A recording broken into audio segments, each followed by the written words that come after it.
Hello YouTube world, and happy Easter and Holy Week to you all out there, wherever you're watching this around the world from, whether you're in the UK or overseas. Thank you very much for joining me today. Just want to do a really quick video upload and show you what I'm going to be working on the next couple of days, certainly at the end of the week anyway. I'm very excited to show you something I got today. So I got this in the post, which I've actually assembled, and I want to show you in a minute how I've done it. This is the Ratio Plastic Model Series Trackside Kit Series. This is the Signal Box Interior Kit, and this is what it looks like, shows assembled and painted as it says by the label. But you don't have to paint it exactly those colours, which I haven't done, and I'll show you what I've done with mine. Why did I get this? Well, as you know, you've seen on my layout that I've recently installed an LED strip light inside the interior of my signal box, which reveals quite a lot of the inside. I'd already stuck down some wooden planking, which actually came from coffee stirrers that I painted and weathered for real flooring effect. But it's a shame because it all lights up inside, but it's bare, so it needs to have something inside it, i.e. a signal box interior.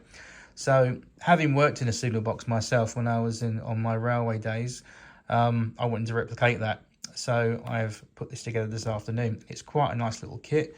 It's very small and very fiddly. Just to give you an idea, I've got one of the levers here that go in the frame. You get about 14 of these levers here, and as you can see, these are really fine scale, very small items, very well detailed, as you can see, but they are very small and fiddly. So I got there in the end. Let's move that out of the way, and I'll show you the finished frame. And there it is. So you have to paint everything on here, and you have to assemble it by hand, all the fine scale components. You have to cut from the fret, i.e. Something like that. You cut them out of here, and then you obviously, with a pair of tweezers and a lot of patience and a lot of prayers, you put the thing together. Color coding wise, right, the red levers on there represent signals.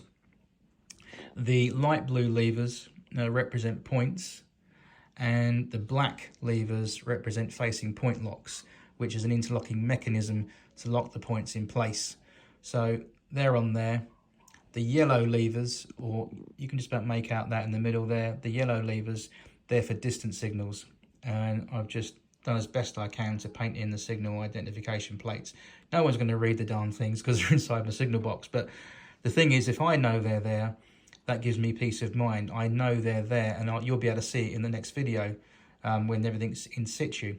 So looking at the frame detail, it's a nicely made little kit. You have to paint obviously the slide frame black. I've used matte black paint for that.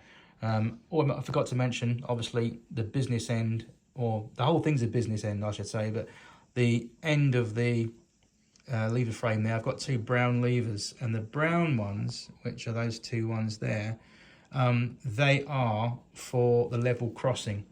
So level crossing gates and level crossing equipment, i.e. foot crossings or ground frames, just like at Lincoln Road, where I used to work on the Enfield branch many years ago as a crossing keeper. Those brown levers represent the locking levers for the level crossing gates, and then next to it is the big old chunky wheel that you turn by hand there to wind the gates across the road or against the traffic for the railway to cross. And I think made up, it don't look half bad, does it? I know the white markings there for the lever plates look a little bit sloppy, but you're looking at this on a zoomed in shot from my phone. From an eye view shot for the signal box, you'll just be able to make out the colours, and obviously it'll give that impression of a filled up signal box with the frame. But there we are. I don't think it's turned out too bad. It was very fiddly to paint. The way I did it, believe it or not, is I actually put all the levers on the frame first of all in the desired position. And the great thing about this little kit is you can have the lever frame, the base of it, you can put it any way you want. Obviously you get the levers in the right sequence with the latching lever at the very back there, and obviously the handle that you pull at the same time should always go towards you when you put on the frame. But basically, it's a very good little kit, I think. It's very, very good for a frame anyway. And obviously the great thing about that is if you've got a really large signal box, and for example, you want, I don't know, you want 28 levers, you can buy 2 of these kits and quite easily join them up together end to end and just replicate what I've done here.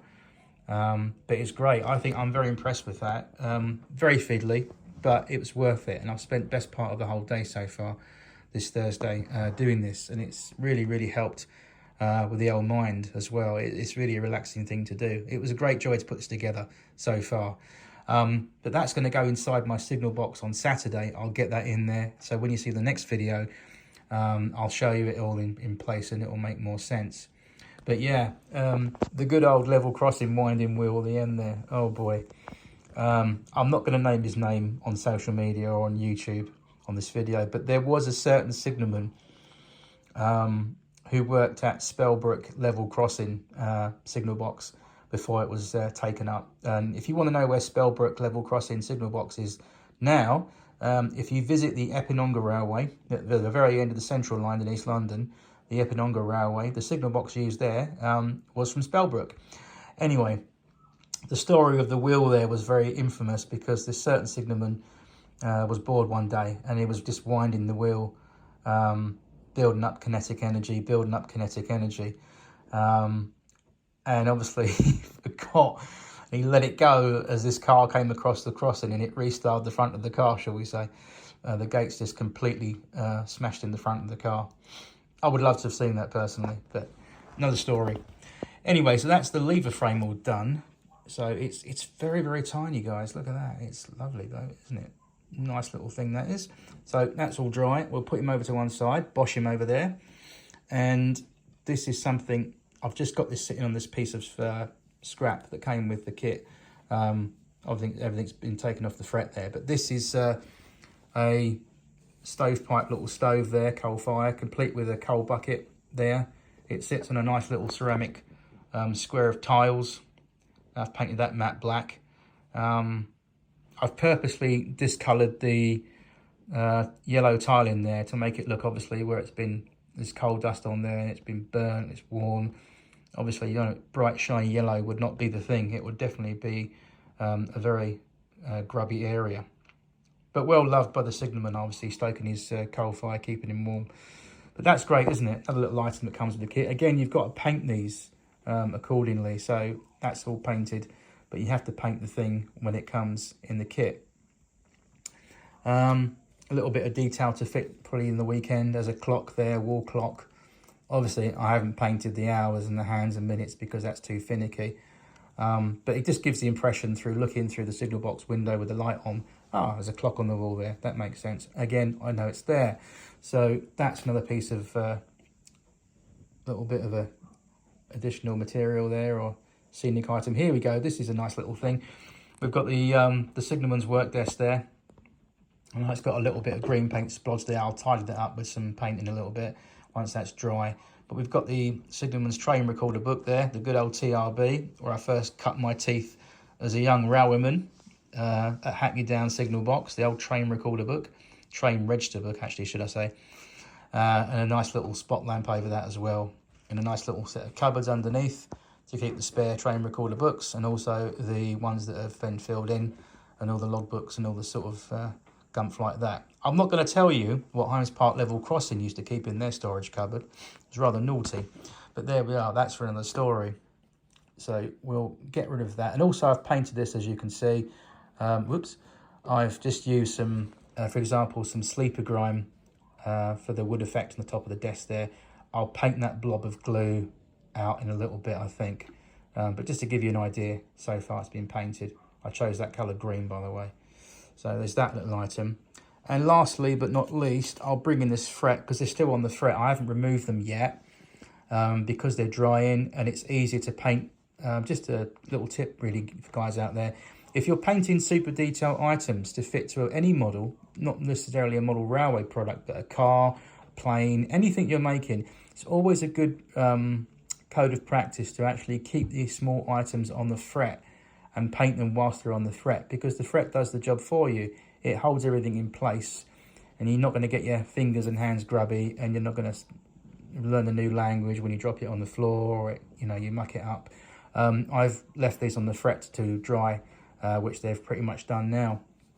I'll just show you the items further that come with this lovely little kit. So we've got, let's turn it around this way, you can see, we've got a shelf there with some books I've painted. That'll go above the desk with a little lamp. There's a metal locker type cabinet thing there, which I suppose would be thing like paraffin, not paraffin, because paraffin will be kept downstairs in the lamp room, but all sorts of things will be kept in there. I don't know, spare detonators and things like that. Things you'd find in a signal box anyway. But this is nice. This is an armchair that comes with it. Obviously, the two most important bits of a signal box kit in real life is, one is the armchair, the comfy chair, and number two is the tea urn, making sure you've got a plentiful supply of hot tea. Anyway, what I've done with this, I've just actually cut a piece of this tea towel into a very fine piece and just glued it with some PVA there to make a cushion for the armchair there, to make it look less bare and a little bit more raggedy. Because in real life, again, speaking from experience, the signal boxes that I worked in back in the 90s when it was still BR/rail track, there was always a comfy, moth-eaten, bloody armchair in the signal box, but it was dead comfy. It was really designed for comfort, so you could sit in there. And these were not an item that came from British Railways, by the way. It was someone's house who was having a house clearance or was buying the new chair, and they brought it in for the box. And there'd always be a raggedy old cushion there that was sort of falling to bits sometimes, but very comfortable. And you'd sit in that, have your tea, and wait for the next train movement off peak. Or if it was on nights, you'd sit there and have a little doze in between someone disturbing you. But yeah, there's the comfy armchair. I think I've got somewhere, I think it's a Bachmann Seam Craft set of Loco Crew. I've got one or two spare. So I'm going to repaint one of those figures, and he'll be our Signalman Bob, I think, or Signalman Mick, or whatever. We'll find a grade for him, but we'll definitely put him in the box on Saturday when everything's in place. They did give you a little cushion there, which is that brown thing. Looks like a bourbon biscuit, doesn't it? A little bit there, but I didn't really want that, so I don't know.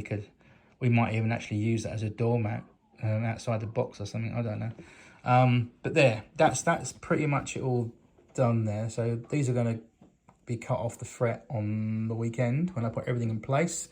And that's everything over there in place, all dried. It's still a little bit tacky here and there, but by the time Saturday comes around, that'll be all ready to go and put in the box. I'll put that in a nice little tray somewhere to keep it out of the way. And yeah, that's that. So happy Easter once again. My little quick video to you all. Whatever you're up to, have a good one. And I will see you in the next video. Take care and God bless. Bye-bye.